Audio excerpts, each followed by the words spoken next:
Estamos en Idaña Bella, población portuguesa, pero que fue también templaria y romana.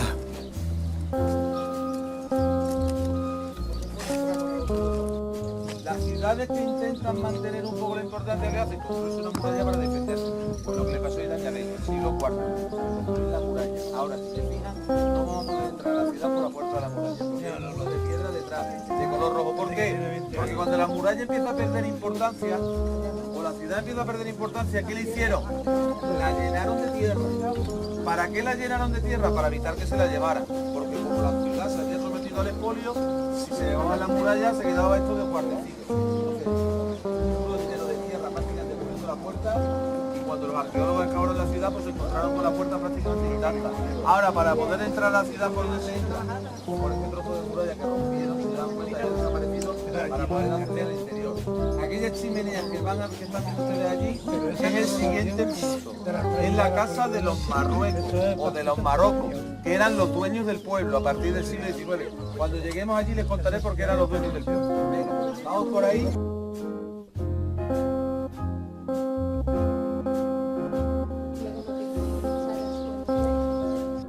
Las piedras son todas romanas, las que vean ustedes cuadradas y bien cortadas son todas reutilizadas. Pero hay un edificio que rompe por completo la estética del pueblo, que es el edificio que tenemos aquí a la espalda.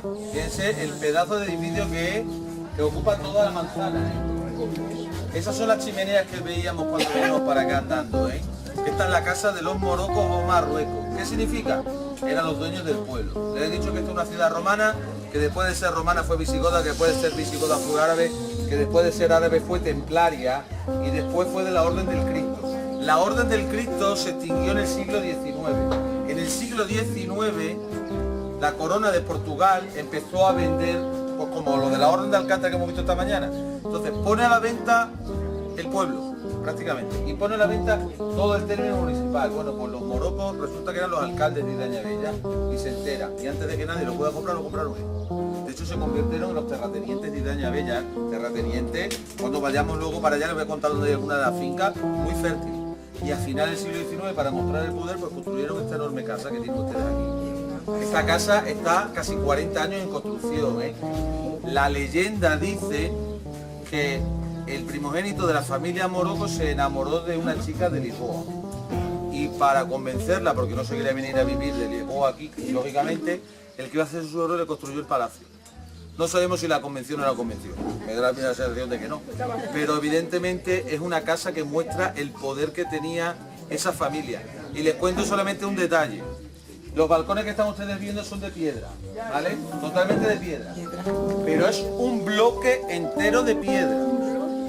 Y del bloque entero de piedra están hechos los balcones.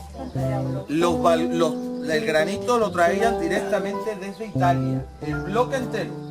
Y aquí los labraban. O sea, imagínense si no se gastaron dinero los morocos en hacerle la casa a la niña de las narices, ¿eh? Para luego no ser capaz encima de que se viniera. Pero lamentablemente, desde el punto de vista arqueológico, es una pena. Porque claro, lo que hace es romper por completo la ciudad. Gran parte de la ciudad romana está debajo de la casa. Ya evidentemente ya nunca la podemos sacar a la luz, porque si se dan cuenta, ocupa prácticamente la mitad del pueblo, ¿vale? Vamos a avanzar un pelín por ahí, que vamos a ir a la plaza del Pellegrini. De nada, porque con 40 habitantes, Isabel se lo saltó cuando llegaba. Pues claro, pues entonces la católica, apostólica y romana. Bueno, estamos en un punto importante de Idaña Bella, el Largo de Igreja. Tienen ustedes allí la iglesia parroquial, que era primero la de la Misericordia. Lo que más escucho en un santo la funda la hija de los reyes católicos, precisamente, la mujer de Manuel Afortunado, y ahí atendían a la gente pobre. Importante, la antigua cámara, el antiguo ayuntamiento de este edificio que tienen ustedes aquí. Es la cámara medieval y tienen ustedes la cruz de la Orden del Cristo puesta en la fachada. Debajo esa ventanita con esta reja era la prisión, la cárcel. Y la cárcel está mirando directamente a esta columna de piedra, que es el Pelourinho, o la picota, arroyo, como ustedes quieran. ¿Qué es el Pelourinho? Importantísimo en las ciudades medievales. Es el sitio donde se imparte la justicia. Es decir, si una persona cometía un delito en Idaña Bella, solamente podía ser juzgado en Idaña Bella. Y con la ley de Idaña Bella. Y luego le aplicaban el castigo. Si el castigo era X, si se dan cuenta, tiene un gancho. en ese gancho lo ataban y lo azotaban. Si el delito era, por ejemplo, de ladrón, le cortaban la mano derecha y colgaban la mano derecha de la parte superior de la columna. Si el delito era porque eran unos espías o eran personas maledicentes, le cortaban las orejas y las colgaban encima del pelurillo. A las mujeres que eran infieles, a las mujeres, no a los hombres, le cortaban la mano izquierda para que no volvieran a volver a ser infieles por lo menos con esa mano. Y la ponían ahí. Eso eran castigos ejemplarizantes. ¿Por qué? Porque imagínense a uno que le cortaban las orejas, sabía que había cometido un delito, o que le faltaba una mano derecha, sabían todo el mundo que era un ladrón. Si el delito ya era de lesa majestad, si el delito era tal, los mataban, los colgaban, pero no los colgaban primero y los ahorcaban fuera. Y luego los colgaban, porque esos pelurillos solían tener unos ganchos de hierro de piedra. ¿De dónde los colgaban? Del pelo, de ahí el nombre de pelurillo. Si el delito ya era gordo, regordo, entonces cuando los tenían ahí colgados les abrían el canal para que las alimañas se comieran las entrañas del cerdo. El ojo por el ojo y el diente por el diente. Claro, y piensen ustedes que aquí, cuando los cristianos volvieron a llegar después de la Reconquista o de la Restauración, no quería venir a vivir ni perri, porque estamos en el extremo. Entonces, ¿qué hacían los reyes?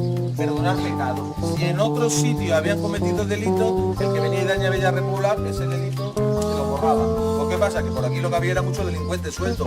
Si el fuero o la ley no era dura, seguían delinquiendo. Todo el que tenía algún problema, al pelureño de cabeza. Si nosotros tenemos un refrán en España que es poner a uno en la picota. Cuando uno lo pone en la picota, ese ya está cao. Pues es lo mismo. En Portugal todos los pelurillos se conservan. En España no.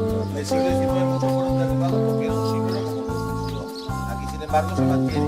Y arriba tienen las armas, tanto de la Cruz de la Orden del Cristo como la esfera armilar de los reyes de Portugal. Porque una vez que los templarios desaparecen, el rey de Portugal, como le he dicho, que se queda con todas las herramientas. Vamos bajando un poquito más, vamos a ver lo último por ahí, que es la catedral de Isidro. El gallo que nos falta. Y el gallo que nos falta, claro.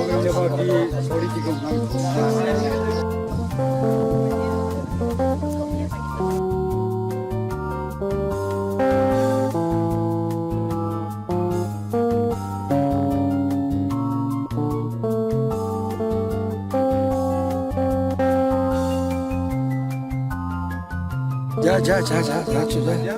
Aquí hay la Sí.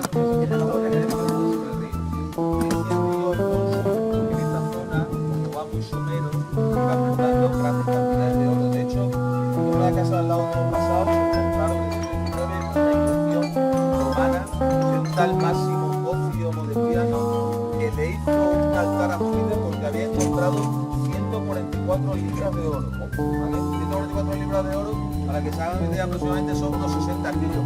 Se encontró él solo los 60 kilos, entonces normal que le pusiera una lápida a Júpiter y a que fuera. ¿Qué sucede? Que aquí hay una parte que no es todo lo que debería ser la ciudad romana, porque si acabáramos al otro lado nos encontraremos, la muralla no envuelve a toda la ciudad, envuelve una parte que está relacionada realmente con el oro. Y aquí vemos dos edificios que son realmente importantes. La casa de los Morocos, que aquí se ve preciosa, porque le hizo ahí una galería de invierno, porque está mirando el sur para calentarse en invierno, la señorita de Lisboa.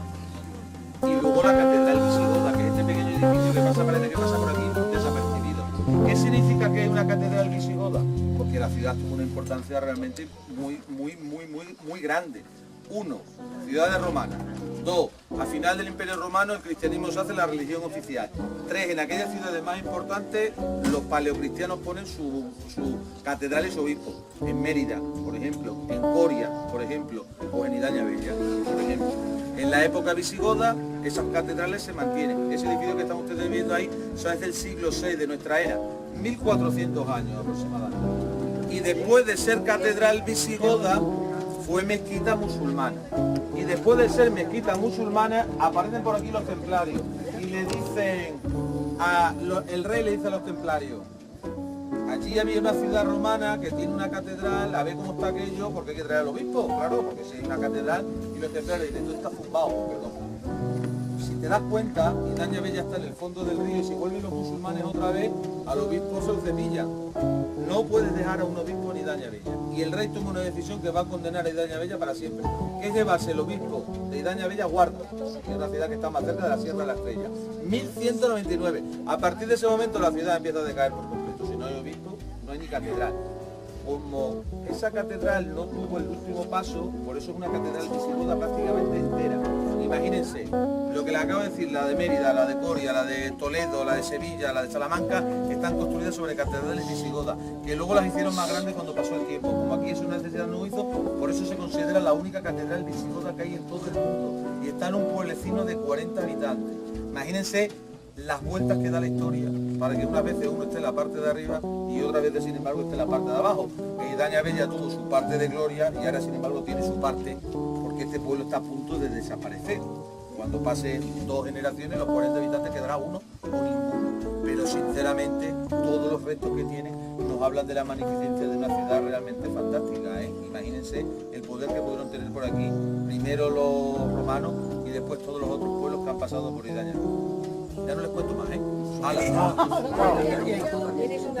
Eso está totalmente excavado. Ahí empezaron a excavar y se encontraron restos de los mercados, restos de edificios. Lo que pasa es que está puesto ahí como lo encontraron. Y no excavan más para evitar el expolio. Porque si empiezan a excavar por los alrededores, luego llegan los listos de los detectores de metales, raca, y empiezan a hacer agüeros y se lo quitan todo, ¿vale? O sea, que es mejor dejarlo que esté debajo de la tierra, que por lo menos así pasará a la posteridad. Esos son antiguos sepulcros, no sepulcros. Claro, efectivamente. Bueno, pues vamos volviendo.